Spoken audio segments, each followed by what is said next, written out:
பெரியவா சரணம். இன்னைக்கு ஆகஸ்ட் 9 பெரியவா இங்கே இருக்கா?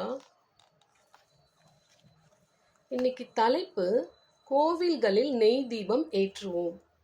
யாகங்கள் பண்ணுவது குறைந்து போனதால் அதற்கு நெய் செலவிடவும் இப்போது வாய்ப்பு குறைந்து விட்டது.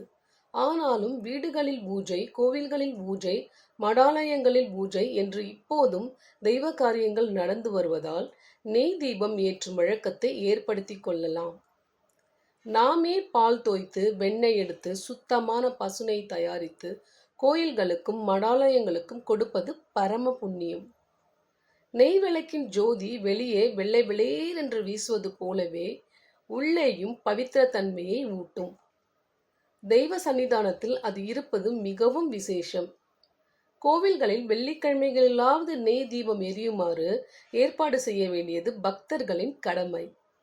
கோமாதா நமக்கு பல விதங்களிலும் பரம கருணையுடன் செய்ய முன்வரும் உபகாரங்களில் எதையும் நாம் தவறவிடாமல் பயன்படுத்தி கொள்ள வேண்டும். பெரியவா சரணம். தேங்க்யூ.